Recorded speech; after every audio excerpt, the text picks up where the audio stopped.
بسم اللہ الرحمن الرحیم. ٹاپ اسٹوری کے ساتھ آپ کا میزبان الطاف یعنی حاضر خدمت ہے کچھ نئے موضوعات کے ساتھ. ناظرین نئے موضوعات تو بے شمار ہیں پاکستان میں بھی اور انٹرنیشنلی بھی, ہم اس پر بات کر سکتے ہیں, لیکن دل چاہ رہا ہے کہ آغاز میں الیکشنز کی گہما گہمی سے ہی کرو. گزشتہ پروگرامز میں بلکہ اس سے قبل بھی پروگراموں میں الیکشن پر کافی بات ہو چکی ہے. ہر چینل پر الیکشن ہی کی بات ہو رہی ہے اور الیکشن سے متعلق ہی چیمگوئیاں بھی ہم سن بھی رہے ہیں, اور الیکشن ہی کو موضوع بحث ہم سب نے بنایا ہوا ہے. اور کیوں نہ بنائیں, کیونکہ الیکشن وہ واحد ذریعہ ہوتا ہے عوام سے کنیکٹ ہونے کا, ریاست کا, یعنی کہ وہ واحد ذریعہ ہوتا ہے جس میں کسی بھی بدقسمتی ہے کہ ہم شاید اس سسٹم سے ہم پوری طرح فائدہ نہیں اٹھا پا رہے. پچھلے 75 سالوں میں الیکشن ہوئے ہی کتنے ہیں, اور اگر ہوئے بھی ہیں تو ان کو میں اور آپ صاف اور شفاف الیکشن اس لیے نہیں کہہ سکتے کہ کوئی پارٹی بھی آج تک کبھی ایسا نہیں ہوا کہ کسی پارٹی نے, بلکہ تمام پارٹیوں نے مشترکہ طور پر کسی بھی الیکشن کو صاف اور شفاف کہا ہو. ہر مرتبہ کسی نہ کسی انداز سے اس پر رونا رویا جاتا ہے, اور اس کی وجہ سمپل سی وجہ ہے, جب آپ امپائرس کو نیوٹرلز نہیں رکھیں گے. کہنے کی بات یہ ہے کہ اگر الیکشن کمیشن اپنا اعتماد کسی بھی وجہ سے, یہ میں صرف موجودہ کی بات نہیں کر رہا, ان جنرل پاکستان کی پوری تاریخ کی میں بات کرنا چاہوں گا کہ جب بھی الیکشن کمیشن اپنا اعتماد کھو دیتا ہے تو عوامی سطح پر اس کی پذیرائی نہیں ہو پاتی, اور جب پذیرائی نہیں ہو پاتی تو ہارنے والے کینڈیڈیٹ کے لیے, خواہ وہ بالکل ہی جینیونلی کیوں نہ ہارا ہو, اس کے پاس بے شمار ایک بڑا اسپیس ہوتا ہے کسی نہ کسی حوالے سے اس الیکشن پر نکتہ چینی کرنے کا, اور جس کا فائدہ یقینی طور پر اس پرٹیکولر کینڈیڈیٹ کو تو ہو ہی جاتا ہے.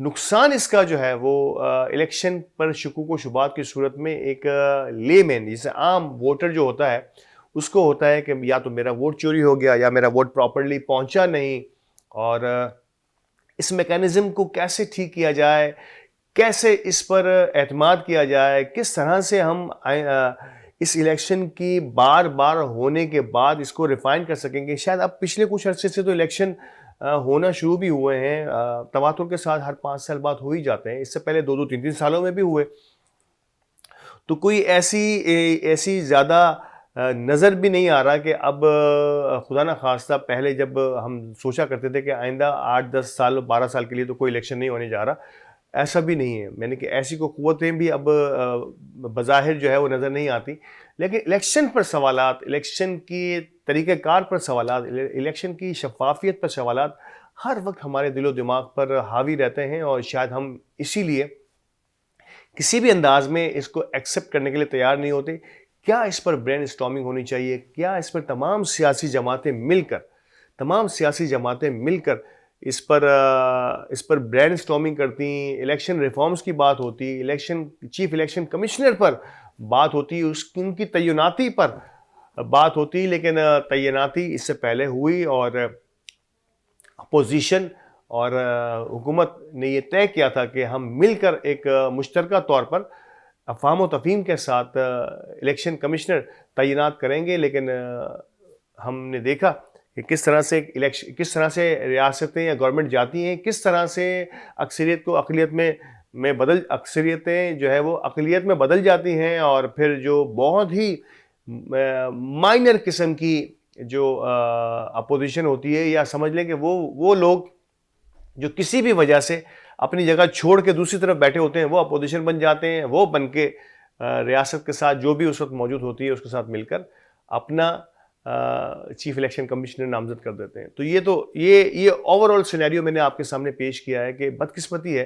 کہ ہم اپنا یہ اہم ترین ادارہ جسے ہم الیکشن کمیشن کہتے ہیں, اس پر بھی انگلیاں, یا اسے بھی ہم صاف اور شفاف انداز میں تعینات نہیں کر سکے, جس کے باعث یہ الیکشن کے پروسیس کی گہما گہمی جو ہے نا وہ ہمیشہ سے ادھوری سی رہتی ہے. اور ایک عوام کا ایک بہت بڑا حصہ, میں ٹرولی کہہ رہا ہوں کہ عوام کا ایک بہت بڑا حصہ اس الیکشن سے اس کو کوئی لینا دینا نہیں ہوتا.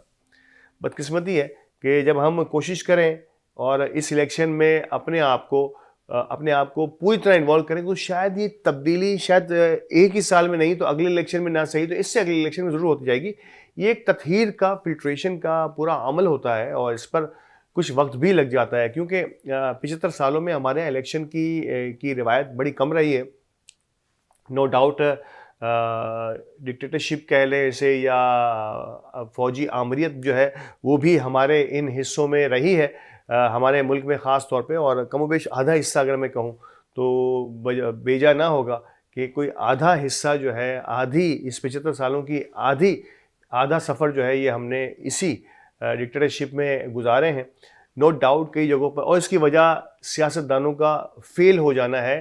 اور یہ سیاستدان کیوں فیل ہوتے ہیں اس کی ایک بہت بڑی لاجک یقینی طور پر اب بہت سارے لوگوں کو سمجھ میں آ رہی ہے کہ برا تھا یا برا بنایا گیا، چور تھا یا چور بنایا گیا، ڈاکو تھا یا ڈاکو بنایا گیا. یہ معاشرتی یا سوسائٹی میں جو ہمارا سسٹم چل رہا ہوتا ہے، یہ ملزم کو مجرم اور مجرم کو پھر خطرناک مجرم بناتا ہے.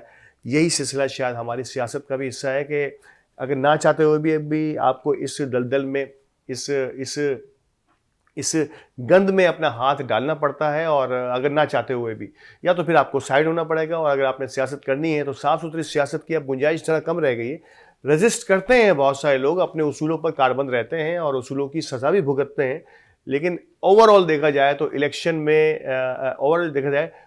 میں اور سیاست میں اور بہت ساری چیزوں میں کئی ایسے خارجی ایلیمنٹ شامل ہو گئے ہیں جس کے بعد بڑا مشکل ہو گیا ہے صحیح نقطے پر پہنچنا. تو یہ تو ایک اوور آل الیکشن اور الیکشن کمیشن کی بات کر رہا تھا، اور عوام کی اعتماد کی ٹرانسپیرنسی کی بات کر رہا تھا. پاکستان میں الیکشن ہونے جا رہا ہے، اور الیکشن سے پہلے کی گہما گہمی اب کچھ نظر آنا شروع ہوئی ہے. بدقسمتی ہے کہ اب کم و بیش 10 روز کا عرصہ رہ گیا ہے. اس 10 روز کے عرصے میں بھی عوام کی جو سوچ ہے، ایک میں بڑی تعداد تو نہیں کہوں گا، لیکن بہرحال ایک اچھی خاصی تعداد جو ہے وہ اب بھی یہ سوچ رہی ہے کہ الیکشن ہوں گے یا نہیں ہوں گے. آپ اندازہ کیجئے کہ جس قوم میں یا جس ملک میں الیکشن سے 10 دن قبل، 10 ماہ کی بات نہیں کر رہا، 10 دن قبل یہ سوچ پروان چڑھ رہی ہو کہ الیکشن نہیں ہوں گے یا نہیں ہوں گے، تو وہاں پر الیکشن کی کریڈیبلٹی، الیکشن کی شفافیت یا الیکشن کا ٹرن آؤٹ، اس کو کیسے آپ بڑھانے کی بات کر سکتے ہیں جہاں عوام میں یہی شش و پنج ہے. اور اس میں کون ملوث ہے، اس کی وجہ کیا ہے، اس وجہ تک ہمیں پہنچنا ہوگا کہ کیوں عوام اتنی مایوس یا کم و بیش کنفیوزڈ جو ہے نا وہ اب تک نظر آ رہی ہے کہ جہاں الیکشن کو 10 دن رہ گئے اور عوام یہ سوچ رہی ہے کہ الیکشن ہوں گے یا نہیں ہوں گے. بہرحال کچھ دیر کے لیے ہم اس بات کو بھول کر کے الیکشن نہیں ہوں گے، الیکشن ہوں گے کی طرف آتے ہیں. اور الیکشن ہوں گے تو جو بھی سراؤنڈنگز میں نظر آ رہا ہے، ماں سوائے 1-2 پارٹیز کے، تمام ہی لوگ بڑے ایکٹیولی نظر آ رہے ہیں. کئی جماعتوں نے اپنی ڈور ٹو ڈور کنونسنگ کا آغاز کیا ہوا ہے. گلی محلے میں نیشنل فلیگز اور پارٹیوں کے پرچم اور پارٹیوں کے امیدواروں کے پامفلیٹس اور فلیکسز جو ہیں وہ نظر آنا شروع ہو گئے ہیں. کچھ سڑکوں پر بھی گہما گہمی نظر آنا شروع ہوئی ہے، اور فلوٹس جو ہے وہ امیدواروں کے فلوٹس جو ہیں وہ نظر آنا شروع ہوئے ہیں.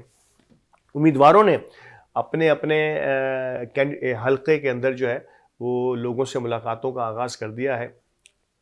موٹیویٹ کیا جا رہا ہے اپنے کارکنوں کو کہ وہ آئیں اور الیکشن کے اس عمل کا حصہ بنیں کسی نہ کسی انداز میں. جہاں پر یہ ساری پازیٹیو اور کنسٹرکٹیو ایکٹیویٹی جاری ہیں، وہیں پر ہماری عدلیہ جو ہے، نظام عدل جسے ہم کہوں، یا سپریم کورٹ سے بھی کچھ فیصلے آئے ہیں، کچھ پارٹیوں کے حق میں بھی اور کچھ پارٹیوں کے اگینسٹ بھی.